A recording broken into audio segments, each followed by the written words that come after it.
Right, so I like to say Barak the Yahweh, Barak the Yahweh Shah, Barak the Yahweh, Barak the Yahweh Shah, Bahashem, Rakah HaKadash, double honors to the apostles and elders of GMS, and salutations to you brothers out there that's doing this work in truth and sincerity. This is the book of Jeremiah, chapter 50, verse 25. The Lord have opened his armory, and have brought forth the weapons of his indignation. For this is the work of the Lord, power of hosts, in the land of the Chaldeans. Right? So the Most High is preparing his weapons.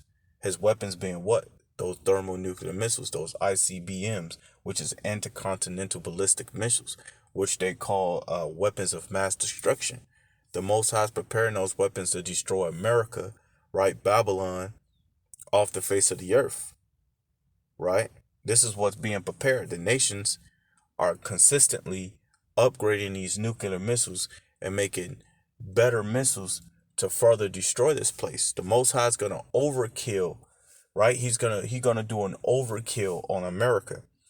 So again, Jeremiah 50 and 25, the Lord have opened his armory and have brought forth the weapons of his indignation. For this is the work of the Lord, power of hosts, in the land of the Chaldeans. Right? So we're gonna grab this in the book of Psalms.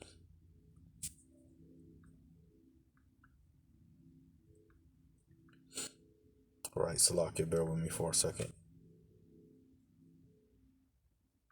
This is the book of Psalms, chapter 64, verse 7. And it says, but the Most High shall shoot at them with an arrow, right? Suddenly shall they be wounded. So the Lord is going to shoot at them, right, with an arrow. And those arrows represents what? Them thermonuclear missiles. If you refer back to the book of Second Esdras, right, we can grab that right now. Right. If you refer back to the book of Second Esdras, the 16th chapter, the 13th verse, it tells you that the arrows shall be the arrows that shall be shot.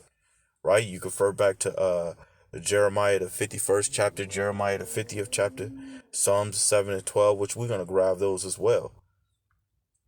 So this is the book of Second Esdras, chapter 16, and we could start at 13. We could start at the first verse, but I'm gonna get straight to the point. Second Ezra 16 and 13. For strong is his right hand that bendeth the bow, his arrows, so there you go, those arrows again, that he shooteth are sharp and shall not miss when they begin to be shot into the ends of the world. So you think a regular bow and arrow can be shot from one continent to another? That is impossible. So what could the scriptures be talking about? It's talking about intercontinental ballistic missiles. You know, if you watch alternate news or you watch the news channel or war news or anything like that, and they'll tell you how these ballistic missiles can shoot from their location, whether if it's from Russia, China, Iran, North Korea, South Korea, and they can come here within a matter of 30 minutes, right? So it says, for strong is his right hand that bendeth the bow, his arrow that he shooteth are sharp, and shall not be missed when they begin to be shot into the ends of the world. Right? So it says, behold, the plagues are sent and shall not return again until they come upon the earth. So the scriptures even talk about one of those plagues being what? Referring back to Zechariah chapter 4, verse 12, which is those thermonuclear missiles. Scripture says, for your eyes shall consume away in your holes. Right? What's gonna make that happen, man? That fire. It says, verse 15, the fire is kindled and shall not be put out. Right? Your everyday firefighters ain't gonna be able to put this out, man. Your helicopters that carries those big water jugs to put out Cali fires, that's not gonna work, man. There's gonna be nothing to put these fires out. Right? It says, the fire is kindled and shall not be put out till it consume the foundations of the earth. So it's going to consume the foundations of the earth. It's going to wipe all that you see is going to wipe out, man. Right? America is going to be off the face of the earth. No different than Sodom and Gomorrah, when the Most High, going back to Genesis, the 19th chapter, when the Most High rained fire and brimstone down upon that place, man. You can't build there or nothing, man. They said it's still sulfur on the surface of the ground. It says, like as an arrow which is shot of a mighty archer returneth not backwards, even so the plagues that shall be sent the earth upon earth shall not return again. So the plagues aren't gonna return, right? And you seeing multiple plagues come in effect because the scriptures tell you in Ecclesiastes 1:9, there's no new thing under the sun. So all the plagues that came upon ancient Egypt is gonna come upon America, right? The scriptures talk about a great deliverance when you refer back to the book of Genesis. This is the book of Genesis, chapter 45, verse 7, right? It says, and the Most High sent me before you to preserve you a prosperity in the earth and to save your life by a great deliverance. And that's going to come again, right? The Lord is going to save us by a great deliverance when he cracked those clouds and deliver brothers out of here, Lord willing, if we be of the elect, right? So there's going to be another great deliverance to come,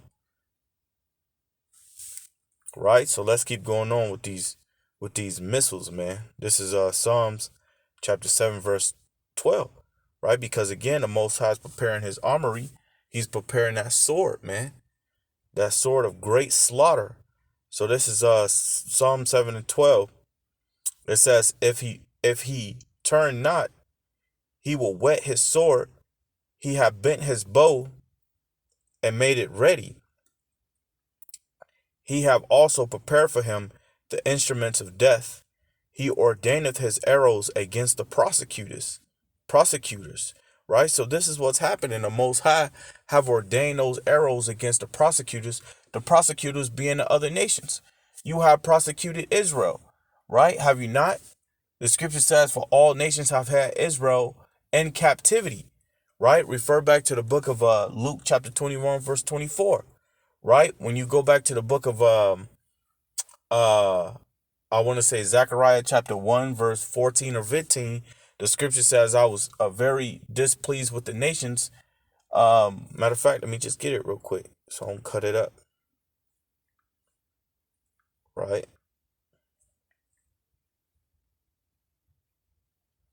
So this is Zechariah 1 and 15.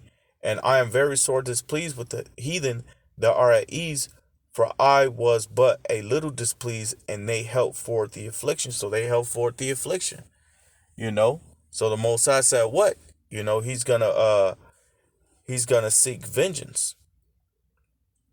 He's gonna seek vengeance. So let's get that. This is the book of Deuteronomy, chapter 32, verse 35. It says, to me belongeth vengeance and recompense. Their foot shall slide in due time, for the day of their calamity is at hand, and the things that shall come upon them make haste. Let me jump down to 41. If I whet my glittering sword, I go to that sword again, going back to Psalms the 7th chapter, the 12th verse. It says, if I whet my glittering sword, my hand take hold on judgment, I will render vengeance to my enemies. Right? And who is the enemies of the Lord? 2/3 of you so-called black Hispanics and Native Americans, and you other nations. Right? The scripture says, if you love this world, you are my enemy, referring back to the book of James 4 and 4. So it says, and will reward them that hate me. I will make my arrows, that go to them arrows again, drunk with blood, and my sword shall devour flesh, and that with the blood of the slain and of the captives, from the beginning of revengeance upon the enemy, man. So the Most High is bringing death and destruction to this place. So there's going to be no escaping, right? Because heavy judgment is coming. You know, you people live wicked lives and believe that you're going to escape from him. But the Most High is about to bring death and destruction, right? Let's go into the book of Psalms 11 and 6 real quick. This is the book of Psalms 11 and 6. It says, upon the wicked he shall rain snares, fire and brimstone. So we going back to the time of Sodom and Gomorrah. So the Most High is preparing to lay that fire under your ass again, right? It says, upon the wicked he shall rain snares, fire and brimstone, and a horrible tempest. This shall be the portion of their cup. So the portion of your cup is fire, man. The portion of your cup is fire, man. Death and destruction. There's no getting around that, man. You're not going to get away with all the wickedness that you have done. Right? So this is Psalms 21 and 2 real quick. And then I'm going to get the backup scripture for this. So this is Psalms 21 and 2, Salakia. Right?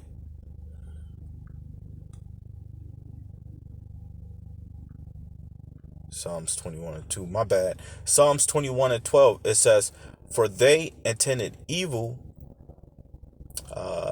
Salakia. It says, therefore shalt thou make them turn their back when thou shalt make ready thine arrows upon thy string against the face of them. So the Most High is preparing those arrows, man. Right? How many times we don't go on those arrows, man? Right? So you can see, man, that these nuclear missiles aren't sitting there just to be sitting there. Right? They're sitting there to make a sore slaughter. They're sitting there to destroy the wicked, man. Right? So real quick, there's one other scripture I wanted to get. I can't remember it. Let me see if I can find it real quick.